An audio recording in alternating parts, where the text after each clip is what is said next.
We humans are highly tech-savvy in today's times. With the extensive use of the internet and modern technologies, there is a massive challenge in protecting all our digital data, such as net banking information, account credentials, and medical reports, to name a few. Have you heard about the deadly WannaCry ransomware attack? The attack happened in May 2017 in Asia, and then it spread across the world. Within a day, more than 230,000 computers were infected across 150 countries. The WannaCry cryptoworm encrypted the data and locked the users out of their systems. For decryption of the data, the users were asked for a ransom of $300 to $600 in Bitcoin. The users who used the unsupported version of Microsoft Windows and those who hadn't installed the security update of April 2017 were targeted in this attack. The WannaCry attack took a toll on every sector. Top-tier organizations like Hitachi, Nissan, and FedEx had to put their businesses on hold as their systems were affected too. Now, this is what you call a cyber attack. To prevent such attacks, cybersecurity is implemented.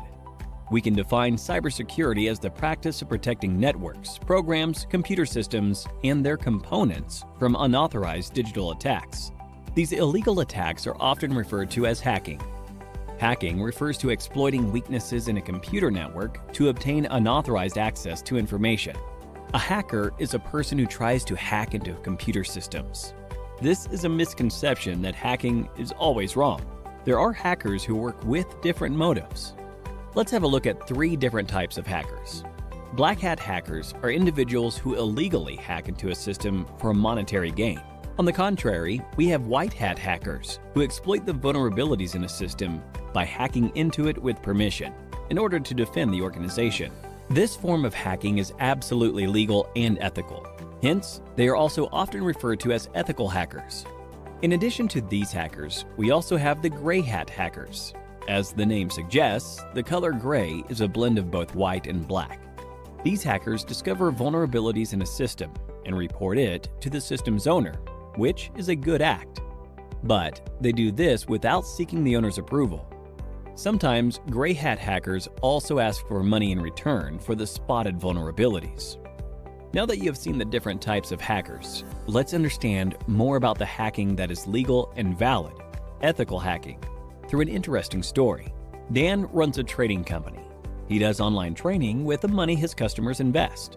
Everything was going well, and Dan's business was booming, until a hacker decided to hack the company's servers. The hacker stole the credentials of various trading accounts. He asked for a lump sum ransom in exchange for the stolen credentials. Dan took the hacker's words lightly and didn't pay the hacker. As a result, the hacker withdrew money from various customers' accounts, and Dan was liable to pay back the customers. Dan lost a lot of money and also the trust of his customers. After this incident, Dan gave a lot of thought as to what could have gone wrong with the security infrastructure in his company.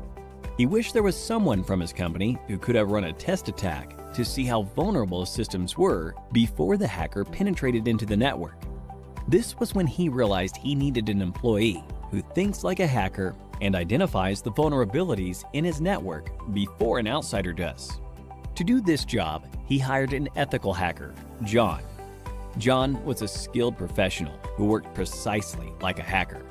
In no time, he spotted several vulnerabilities in Dan's organization and closed all the loopholes. Hiring an ethical hacker helped Dan protect his customers from further attacks in the future. This, in turn, increased the company's productivity and guarded the company's reputation. So, now you know hacking is not always bad. John, in this scenario, exposed the vulnerabilities in the existing network, and such hacking is known as ethical hacking. Ethical hacking is distributed into 6 different phases. Let us look at these phases step by step with respect to how John, our ethical hacker, will act. Before launching an attack, the first step John takes is to gather all the necessary information about the organization's system that he intends to attack. This step is called reconnaissance. He uses tools like Nmap and hping for this purpose.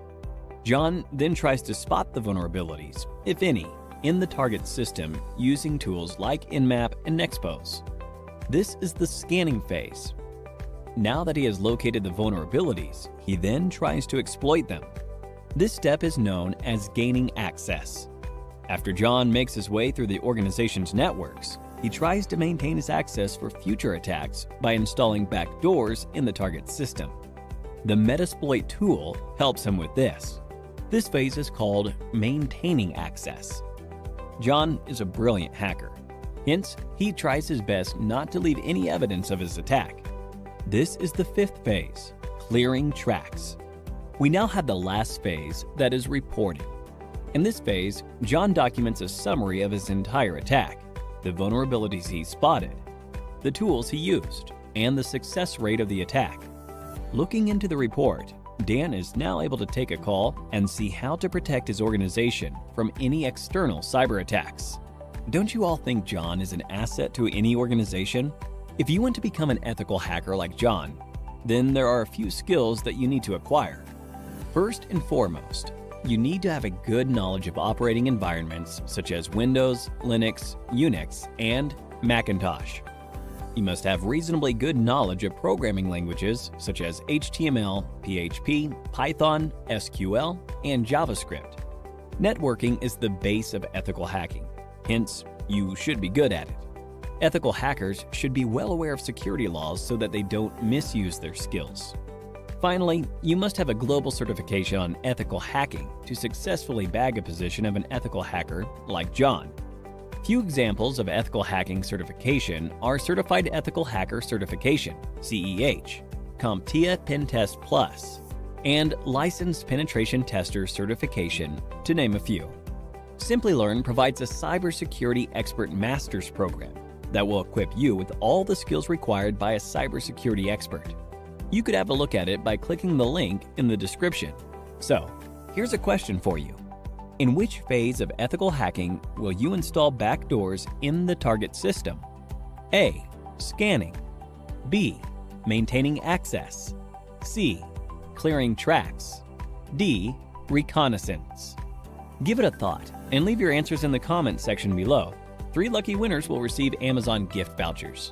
The endless growth of technologies in this area is directly proportional to the number of cybercrimes. Cybercrimes are estimated to cost $6 trillion in 2021. Hence, to tackle these cybercrimes, organizations are continuously on the lookout for cybersecurity professionals. The average annual salary of a certified ethical hacker is $91,000 in the US and approximately rupees 7 lakhs in India. So, what are you waiting for? Get certified and become an ethical hacker like John and put an end to the cyber attacks in the world. We hope you found this informative.